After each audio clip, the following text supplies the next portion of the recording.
Hey, we're live. Welcome to Midweek Live from the Fort Church. It's Matt. What's up, everybody? Kayla. Good to see everybody tonight. How are you? Want to hear your comments? Let us know how you're doing. Check in with us on the comments. Let us know if you have any prayer requests, things we can be talking about tonight. All right. Hey, Kayla. Hey, Garrett. What's up? Hey, what's going on? I'm good. Now, how are you guys? I haven't seen y'all in a while. It's been It's been really a minute. sad. I know. We're all separated by this great distance of quarantine, and it is different, isn't it? It is. It's very different. Being How sad accustomed. are y'all about not seeing me every day?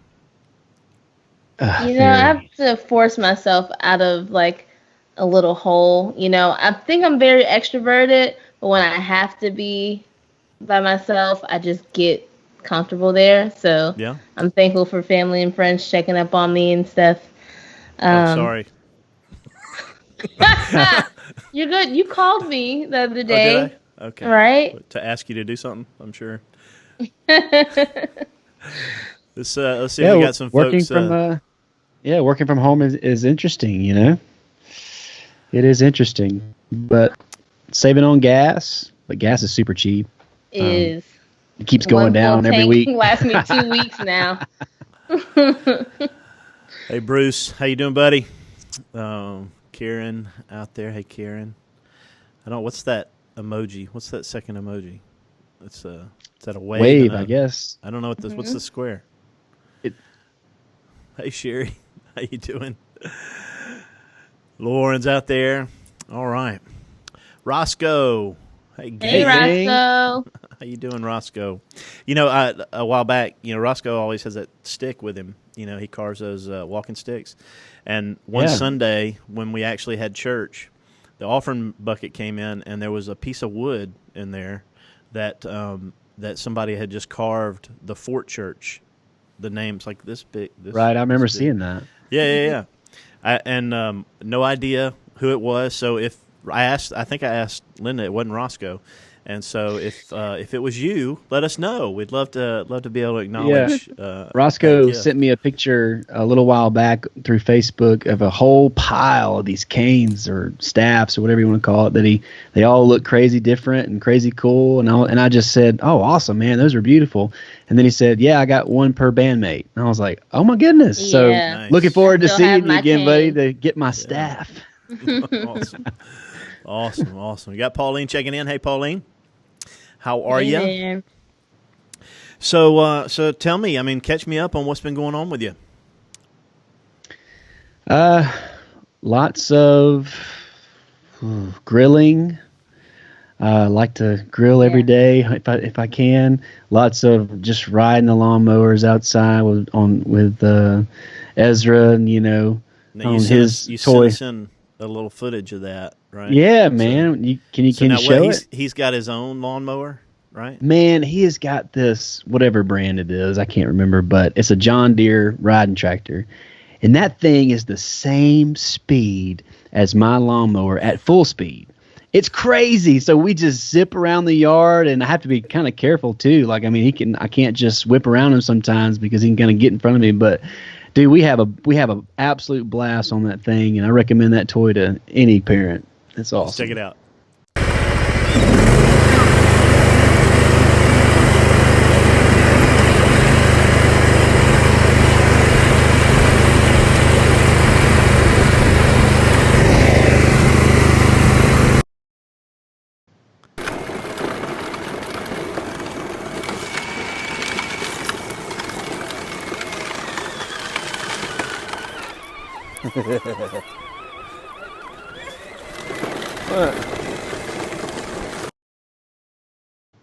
Dude, you stole it from him.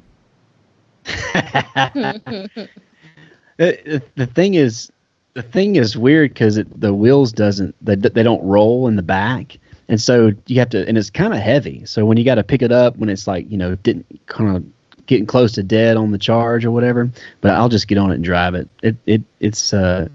It's powerful enough for my rear end to sit on there. So. And y'all been doing some cooking. Of course, your grilling stories are legendary. A1, man. Chicken back. What's that called? Chicken. Chicken. Chicken legs. Chicken legs. Chicken legs. Get loud. That's enough. Appreciate it, brother. Seemed like a pretty good helper. Yeah, he does okay. Well, so y'all are getting by. At least y'all are eating in quarantine, huh? So, Yeah, Kayla, what's news for you? What you been up to? Other than speaking of eating, hoping somebody calls. I'm okay. I just discovered delivery groceries. Yeah. Via Instacart. Yeah. It's like magic, you know. We did that. We do that sometimes. Yeah, it's so convenient. Like, and the Publix is like a mile. No, not even. It's like not even a mile from you. Like, there's no excuse. But man, when you got all the children and it's like to show up at the same time the groceries are showing up, it's great. It's just so convenient. Like, this will be a staple even after this quarantine is over. I love it. It's great. I'm a little leery of it now, though. I don't know about I just don't know who's touching my bags and stuff now. So. I mean, you got to disinfect, everything. Dude, I've been doing good. I mean, a package showed up to my house. I cut open the box outside. I wipe it down, bring it in. I'm doing all I can, I haven't been as diligent, and there's a lot of Amazon stuff coming to the house. So. Yeah, I was just on Zoom with the kids earlier, and you got 2 packages. Yeah. Russ was like, "Is this my package? No. Is this my package? No." Well, listen, doing this stuff, like trying to figure all this out, like if y'all could have been in this room where I was 10 minutes ago, it was nuts. Yeesh. Of course, y'all didn't see or hear. Y'all heard. Wait, no, y'all saw. You didn't hear me yelling at Justin. Justin changed around some cords in here. Poor Justin. All of a sudden, nothing worked. But his heart was good. It was good intentions. But yeah, I'm ready to be done with all this for sure. My hair is getting big. Karen called me today. Karen is man. Is she my barber or my hairdresser? Anyway, it's my stylist. What do I call her? Because she cuts my hair too. What do I do? What do I call her? Barber would be like masculine, right? Yeah. Well, she called me about something else, but beautician. Yeah, she called me about something else, but when I saw her text said call me, I thought it was going to be, hey, I saw the sermon from Sunday, and do I need to come see you? That's what I really was thinking she was going to say, but that's what you were hoping. Yeah. Oh man, I'm gonna have to get a cut soon because I can't stand it. My hair like grows. Not down, it grows like out. Mm-hmm. I can have like a serious fro. I need to find an old picture where I like actually picked it one day, and it's just like a ball. I can imagine that.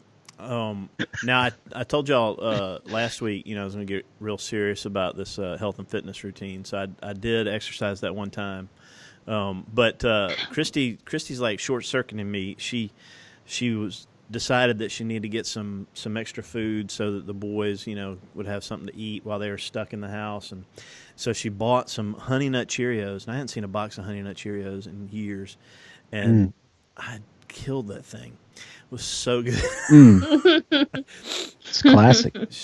When Sam comes from work, he could eat those, and I'm thinking, man, that's perfect 11 o'clock at night snack, bowl of cereal, giant bowl. So Sunday was a little bit different. What did y'all think about doing Easter this way? I mean, how was Easter Sunday for you? Well, it is different. It is different, but I'm so thankful that kind of me and Justin's kind of technology world, like we were pretty prepared to pull something like that off. We've been kind of doing it a while but it was different, but everybody was in their own places, and I was in my living room and in front of the piano there, and it was pretty comfortable. I was wearing socks and not worried about a whole lot. Look at this. Look at this. Lauren has got Paul giving her a hard time about delivery fees. Come on, Paul. Yeah. It's not that much. If it's an $8 delivery fee. Well, but think about it as like the convenience. You know what I mean?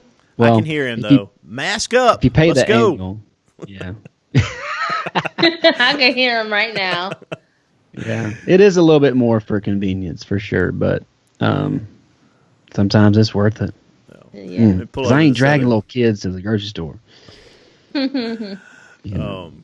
me see. Let me get you guys back up here. There we go. So I was thinking about what we've been trying to do, stay busy, but yeah, Easter was really different. Watching Easter service from my house, pre-recorded Easter service was a really different thing. It was a different picture, but just not something I'm accustomed to. But it's we're trying to do the very best we can, and saw a lot of posts of people dressing up and still taking their Easter pictures. Yeah. Yep. As if they went to church, Well, now, so not everybody was, though. I mean, a lot of folks are, just being themselves at home. Y'all seen this one? Winnie the Pooh. I don't know. Is there an actual cartoon of Winnie the Pooh with a hat and sideburns like that? So,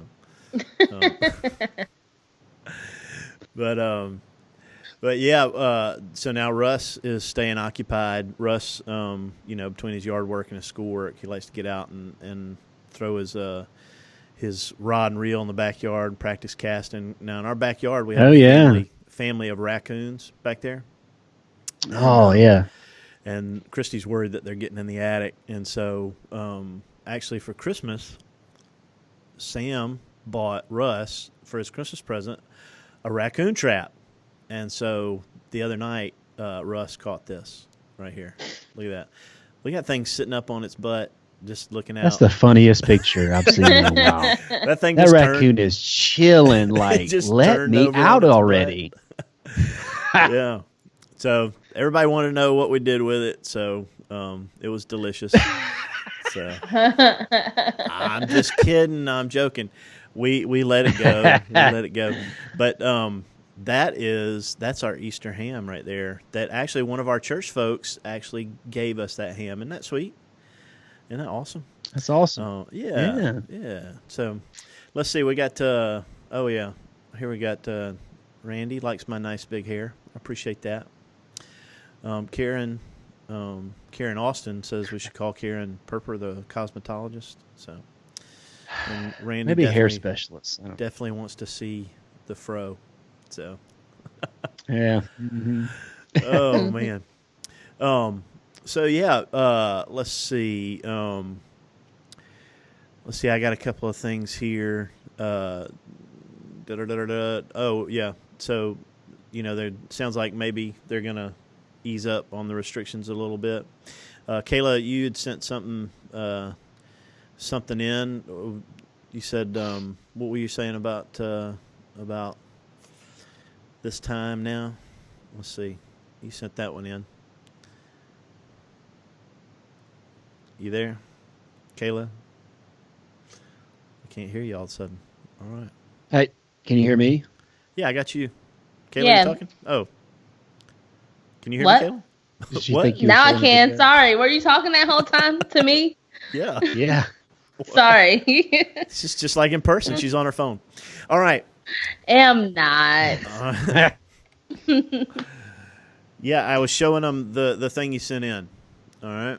So there it is. Which one? Can you see it? I can't. Okay. Well, it's the tweet or whatever it is. Says I told God I wanted to save this. About saving money. Yeah. Yeah, big time. Is it? And he just are you really saving tenfold. money? I am. I mean, there's no restaurants to go and sit and eat at, and I eat half of my paycheck, so. You wanna introduce saving all the bucks between me and Joey. You want to introduce this other clip you sent in? You want to tell us about what this is? Yes. Okay. So I don't know about y'all, but I love when people like reenact Bible stories and make it more, modern, urban, and just for humor's sake. And when I saw this video, I laughed out loud. It might be corny to y'all, but I laughed so hard. So All right, yeah, let's check take it a out. look.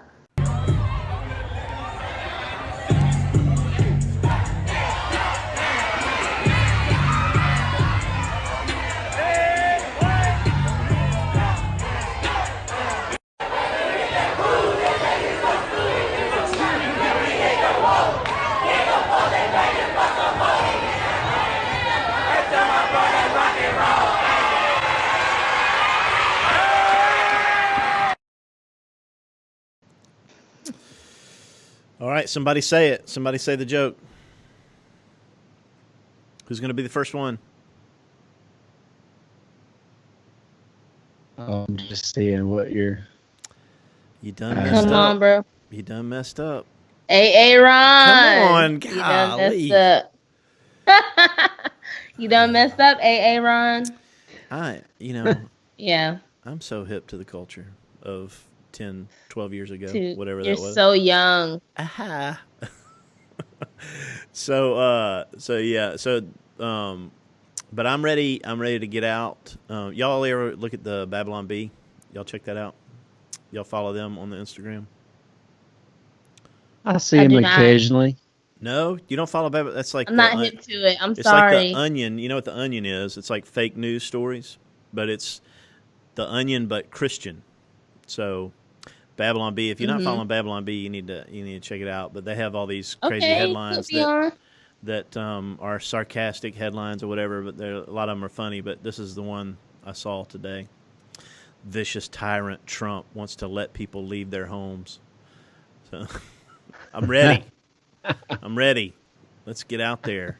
Oh Anyway. man. Yeah. So yeah, I'm ready to get back to something. But it looks like we'll have a little bit more of this time. You guys out there on the Facebook, y'all give us an estimate how long you think it's going to be, or Facebook or YouTube or wherever you're watching. If you're on YouTube watching, send us a comment. Just say you're watching on YouTube. I know we've got some folks that watch over there. And did we? Yeah. Can we put the text number in the? You watching the text, Kayla? Can we pull that up and see? Yeah, I'll put the number in. All right, cool. I think it should be on the stream there. I tried to put some links on there for our midweek stuff. So, yeah, did y'all do some Bible reading this week? Did. Know it. Yeah. How was it? I thought Christy and I were talking. She said this is a lot in this. John is got a lot going on. John is jam packed. I can read John every day or like all year and get something different just from that one book. Yeah. John is jamming. Jamming John. Oh yeah, and just a reminder, we are having a trivia question coming up in a little bit, and that's going to be another $50 gift card to Walmart.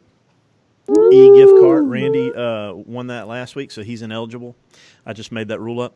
And so we're maybe that'll come in handy for somebody during this time, and if you're all set, maybe you want to pass it along to somebody else. So, but you do whatever you want to with it. Hopefully that'll be a help to somebody. So that'll be a little bit later on. All right. So tell me what you got. Did you in your reading? How did it go? What did you find any application points? Before we do that, let me show everybody what our reading plan is in case they're new to us. Here's the sheet that we use. It looks like that, and you can download that. I think I tried to put it in the link today for next week's reading. And so this week we're doing John 3 through 7. So next week it's the next 5 chapters. And so you can download that directly through there, and you can get on our website if you go to Ministries midweek, and you can download that. And we're just reading 5 chapters. And then, I got my wrong camera going. And so we got our 5 chapters that we're reading. And then we we try and find some application. We just don't want to read to learn stuff to be smarts. We want to change our life, right? And so we got our application questions. We ask ourselves these 5 things. SPACE is our acronym, and it stands for Sin to confess. Promise to claim. Attitude to change. Command to obey. An example to follow. Very good. Very good. All right. So I just saw I missed a call from Frank. Frank, if you're watching, hey buddy, he called me on Messenger. Frank. I've never gotten a call on Messenger before, but I missed a call from Frank on Messenger. So Frank's new back to Facebook. So yeah. Anybody got an application point? I'm gonna go first this week. Let me see what I got. I'm gonna pull up from John 3 and see what I got. And this is John the Baptist talking. He says, "He must become greater, and I must become less." And I put this was an attitude to change. And so when we're reading, we're asking ourselves, is there something I can apply to my own life? And I thought, well, here's an attitude that could be adjusted in my life. It says, "I get very concerned about what others think about me." Do y'all have that problem? Y'all are too cool. Absolutely. Y'all don't worry about that. I used to be terrible at that. How about you guys in the comments? Y'all worry about what other people think about you? I gotta take a break. I know we're being serious, but I gotta take a break. So you have volunteers to cut your hair, Garrett. So Josh said he would. Josh Sides will cut your hair for you. All right. What? No. So I get very concerned. Although I did think about just buzzing it because I'm like, who's going to see me for the next month, right?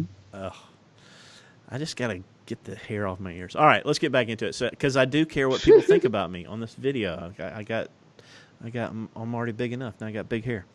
So I want to be thought of as someone who is able to accomplish things. So that's part of what my, I've sort of given up on, looking good or whatever, or being cool. But I like to be thought of as somebody who wants to or can accomplish things and is capable.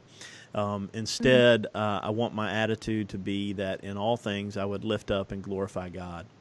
I'm nothing without Him, and I will be more grateful for the things that He allows me to be a part of. And that's kind of the attitude change that I'm always trying to seek and pursue. I want to be part of what God's doing and seeing Him do great things, and I love that He allows me to be a part of really cool stuff that He's doing through the church and in people's lives and in my family. And I just want to be more thankful for that, and not pointing to myself. I want to point to Jesus. You know what I mean? Absolutely. Yeah. Pauline says we're having some internet interruptions, and I'm sorry about that. I did get a message from Justin. He's in the other part of the church. Sounds like we might be having a little bit of sporadic internet. So sorry about that, but it should all be up there. Hopefully it'll clear up. So, what about you guys? Y'all got something you want to share from the reading?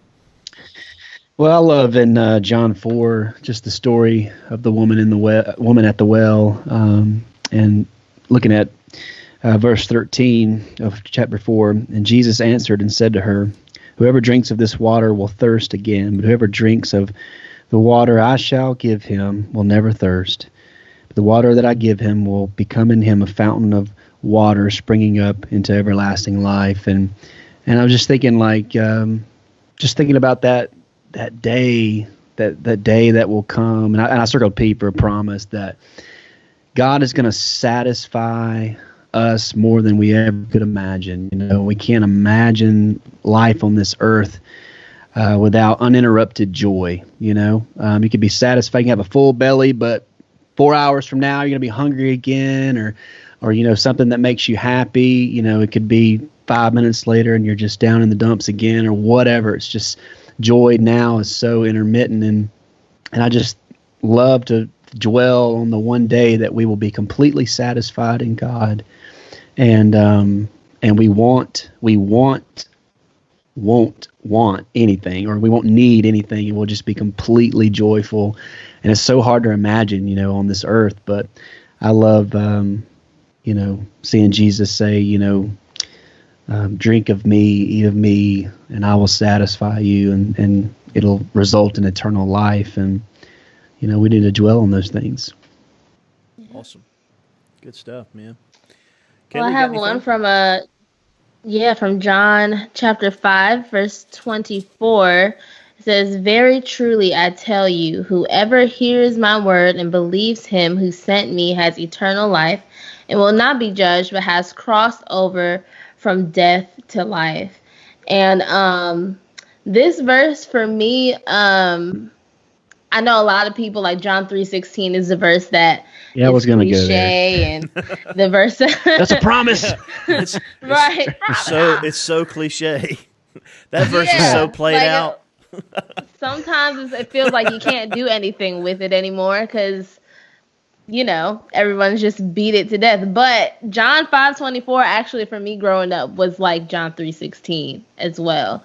And I guess that was like, because my dad was a pastor, and I think in efforts to not just have John 3:16 be the, the thing that we talk about for eternal life, he would speak this one a lot as well. And so, like John 3:16, we could kind of reduce it into like just those words that we say, or, what's a good thesis statement of what Jesus did. And I definitely felt the same way about this one as well. But by doing so, we like completely miss Jesus and the things that he's doing all around us and the miracles. And, it can all just turn into a bunch of words and, a bunch of words to read, a bunch of even songs to sing, and it doesn't have any meaning anymore, just like we do with verses like John 3:16. But for me, it was an attitude to change, because to think about the gift that Jesus has given should never feel that way. It should never. So I should do everything that I have to do to keep myself in that same frame of mind of thinking of the magnitude of the promise that Jesus has given us in John 3:16, but also in this verse as well, John 5:24. So shout out to you, Dad. Good stuff. Absolutely. All right. So we'll just keep going. John chapter 6 says, "No one can come to me unless the Father who sent me draws them, and I will raise them up at the last day." And I put that as a promise to claim. And I said, I'm thankful to know that my salvation is in God's hands and not mine. And that's really what I hear there, is that it is God who is saving me through Jesus Christ, and it'll be him that raises me up at the last day. And that gives me such comfort to know that God's in control of that, because I mess up all the time, but I feel his forgiveness and his kindness. And I'm glad to know don't on his.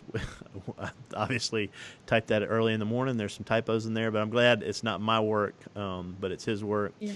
I pray this knowledge will give me greater confidence to live an obedient and evangelistic life. And that's what I want it to produce in me, to know that my salvation is initiated by God and completed by God through his son, Jesus Christ. And I can trust in that. It should give me great confidence to live, even in the midst of difficult times like this, to be confident and continue to be evangelistic. Had somebody call me today and want to know if we could take the tub to their house to baptize somebody in their family, because they had given their life to Christ, and they wanted to go ahead and be baptized. I said, absolutely.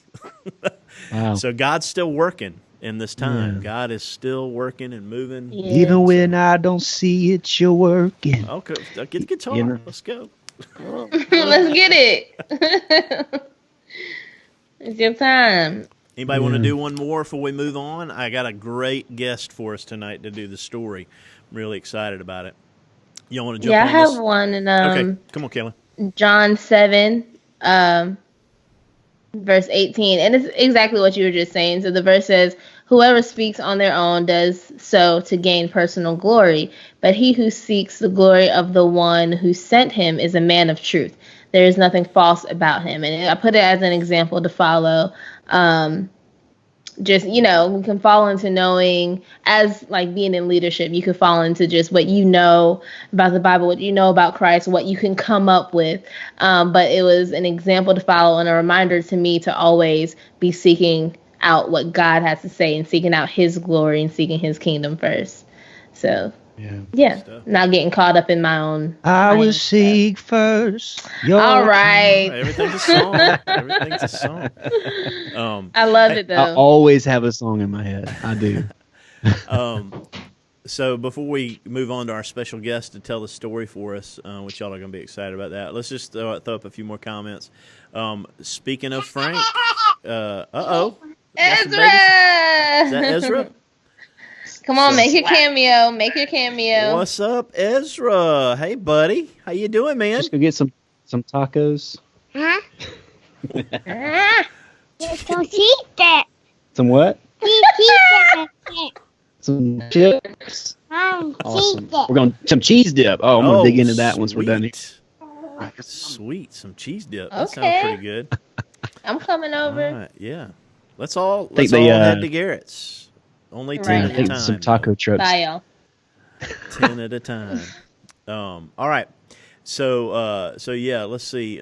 Randy said he's going crazy. He needs to get out and tell his dad jokes. He sent out one last night. It was pretty dad jokey. Oh yeah, it was good.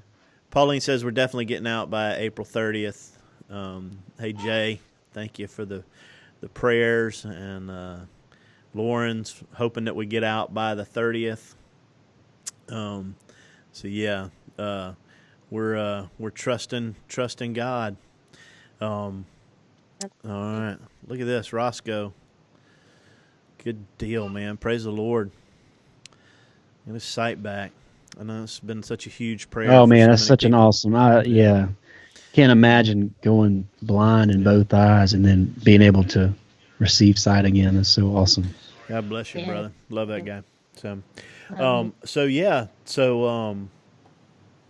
let's move on to our story. Y'all ready for our story? We have a very special guest with us tonight, someone who I think really needs no introduction, but she is a very special lady to so many of us at the Fort Church, especially those with kids. The greatest kids director in the whole world, Lynn Doan. Good evening, Fort Church. Tonight's story comes from John chapter 5, verses 2 through 17. In the city, near the sheep gate, was a pool called Bethesda that had 5 covered porches. Now crowds would gather of the sick, the lame, the blind, or the paralyzed, and lay on these porches. One particular man had been ill for 38 years, was lying there. Now Jesus knew that this man had been sick for a long time, and so he asked him if he wanted to get any better. The man replied, "I can't, sir. I have no one to lower me into the pool when the water bubbles. Somebody always beats me there." So Jesus told the man to stand up, pick up his mat, and walk. The man was immediately healed, so he stood up and started to roll up his mat. But this miracle happened on the Sabbath, and the Jewish leaders were having no part of this. They told the man, "You cannot work on the Sabbath. It is against the law for you to carry your sleeping mat." The man looked at him and said, "But the man who healed me told me to pick up my mat and walk." Well, the Jewish leaders demanded to know who that was, but by this time, Jesus had already disappeared through the crowd, so the man didn't know. Later, Jesus met the man at the temple, and he told him, "You are now well, so stop sinning or else something worse may happen." The man left and told the Jewish leaders that it was Jesus who had healed him. The Jewish leaders started to harass Jesus for not paying attention to the laws of the Sabbath. Jesus responded, "My Father is always at work, and so am I." And that's the story of Jesus healing the lame man. Lynn, nice work. Good job. She begged and begged and begged to do that. I'm sure it was the other way around. From the first week that we did this, she's like, "Please let me do the story next week." So I finally gave in. There's a lot of other folks that wanted to do it, but I finally gave in and let her do it. So she's pretty great. I miss seeing Lynn all the time. So she did a wonderful thing. She did a wonderful thing for me yesterday. She brought me a can of Lysol wipes to my house.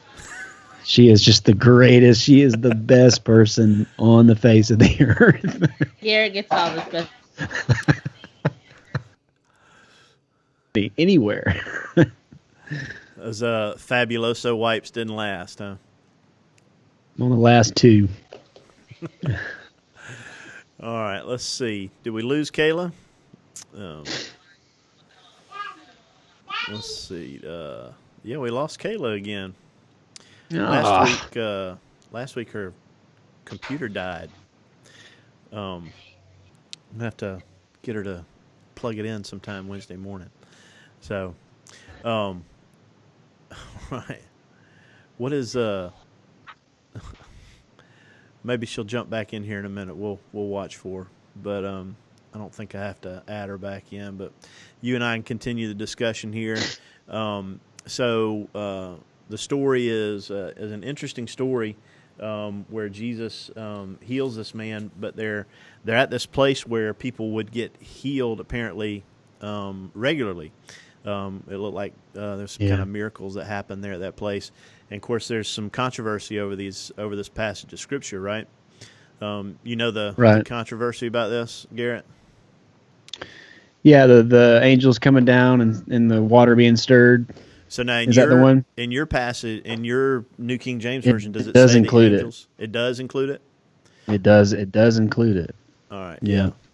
So just for you guys, if you may be new to this story, there's this pool in the city of Jerusalem, and people would gather there, and occasionally the waters would stir and churn and bubble, and the understanding, or people's thoughts about that was that what was happening is that angels were coming down and stirring the water.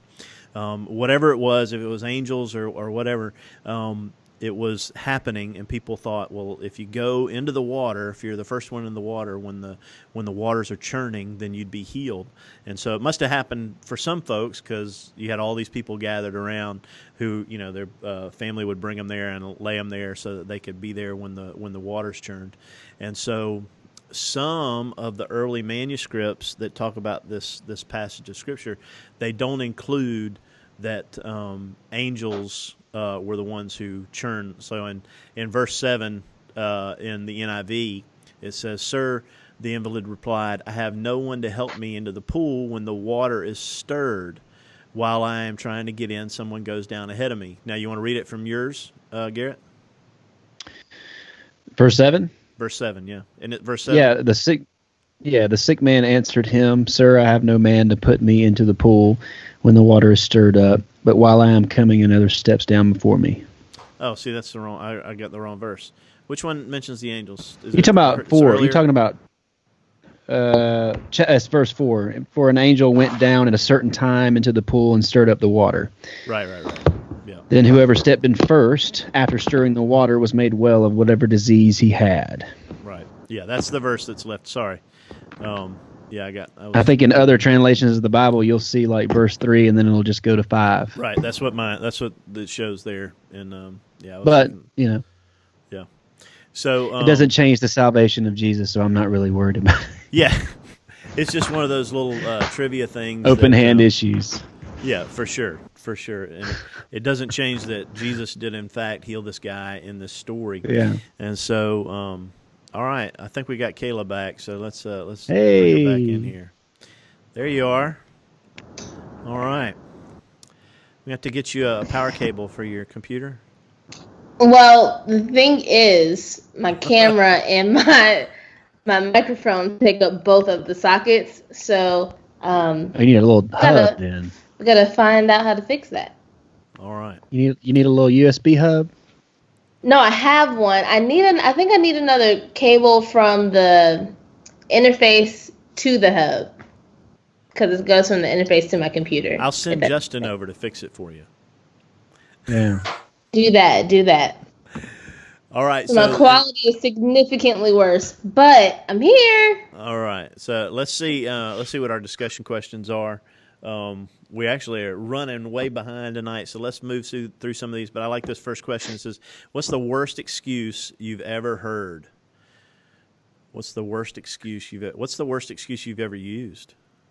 Well, I don't know about that I've ever heard. I mean, you can think of some ridiculous ones, but the one excuse that makes me the most mad is because I was trained to think differently a while back for another leader that I had in my life, but I assumed. And so I was just like, I've been trained to like the word assume is not in my vocabulary anymore. I don't ever assume anything. And so I'm always, you're trying to be a good leader or whatever, but you're just always looking into it or always double going behind and checking on things. And I just hate this. I assumed, I don't know. I had some bad experiences of assuming stuff in the past and said, I'll never assume again. Yeah. So, Kayla? But, that's not like my dog ate it and my whatever. Although my dog did eat a memory card one time with some baptism videos on it, and I about got rid of them. Look, I just assumed you were going to have that taken care of. So, yeah. Worst excuse? I don't know if I have any. Nothing comes to mind. I think all of my friends are pretty honest. We're all pretty honest with each other if we don't want to do something or we can't do something. So y'all know what I always say about excuses, right? Y'all remember? If you've got more than one, you're lying. There you go. More than one excuse, you're definitely lying. So, yeah, we couldn't. I couldn't make it to serving kids this morning because our car has been having trouble, and the kids were really not feeling well, and something happened to my oven. All right, just you didn't want to come. I get it. It's okay. So, yeah, whatever. My wife's you telling on yourselves. No, my wife's the worst. She's a multiple excuse person. She'll be mad at me for that. So she would never lie about anything. She would never lie. So don't do Christy like that. Yeah. She's great. All right. So why is it unfruitful to make excuses? Why is it unfruitful to make excuses? It doesn't yield any results at all. Yep. You just cover your tail, I guess. Yeah, it just doesn't do much for you or the person you're talking to, making the excuse for, right? I mean, it just better to own up to it and say you're sorry or whatever it is. But let's see, I got the same question back up there. But so what did Jesus ask the man, and why do you think he asked him this? So what did he ask him? He asked him, you remember? Do you want to be well, right? Do you think there are people with issues who don't really want to be made well? Why or why not? Do you think some people have issues that they don't really want to get better from? Yeah, I kind of do. I think we've definitely met those kind of people in our lives and see why. I guess I never really know why. I'm like, Some people get used to having that story, yeah, I guess the woe is me. I mean, it can be kind of addictive. Misery loves company. Yeah. Yeah, there's something to, you get used to being the victim. Sometimes it's good to have the attention that comes with that, but sometimes, sometimes you want I know that sometimes you want what you feel like is the remedy for it. And so you're willing to claim, whatever it is, because you like whatever medication that comes with it. And that might be staying away from other people or, drugs and alcohol or whatever it is. And so some people, they want to hold on to the anger or the depression or the whatever it is because they like the remedy, which is not really helping. So, yeah. What did Jesus command the man to do? Take his mat and walk. Right? Yeah. Yeah. As a sin of confess, what can we learn from this about making excuses when the power of Christ is available for us to make a change? To always accept the change. Sometimes it takes more work. Every time it takes more work, but it's worth it. Sometimes you just feel like wallowing in pity, you know. Sometimes it's super hard to get up, you know. But you gotta read the Word of God and be reminded of the promises of God, and Him letting Him strengthen you in that way. Yeah, I like the way the questions are going on this. You know, thinking of here, this guy is with Jesus right in front of him, who has this incredible power to heal, and this guy's in a place where apparently he's waiting for healing, and he says, well, I can't get to the healing. I can't get to the healing. And Jesus basically says, well, here it is. Here's the healing, you know. It's right here. And I think so many times the power of Christ is available to us, and we keep looking for something else. We keep waiting for something else to happen in our lives before we can, you know, feel forgiven or release our anger or, you know, whatever it is. There's another part of the story that it happens on the Sabbath day. What's the Sabbath day? The day of rest. What day of the week is it? Saturday. Now, a lot of modern day Christians think of the Sabbath as Sunday, but for the Jews, Saturday was the Sabbath, the day of rest. Sunday was the first day of the week, and so the Sabbath they would not do any work. A lot of restrictions on how to restrict your activity on the Sabbath day. But now we as Christians, we gather and celebrate on Sundays instead of Saturday. So why is that? Because Jesus rose on a Sunday. There you go. We're celebrating the resurrection of Jesus. All right, we just did that on Sunday. So yeah, good deal. So let's jump forward a little bit. We're going to move through pretty quick here. We're going to run out of time, but let's see. I'm gonna jump down just a little bit to the last question here. When God's at work around us, why do we want to join in on what He is doing? And of course, the verses go on to say that you know, they accuse Jesus of sinning by healing somebody on the Sabbath, and you know, Jesus just quickly shoots them down by pointing out their hypocrisy in the whole thing, and He says, "Look, I'm at work, and my Father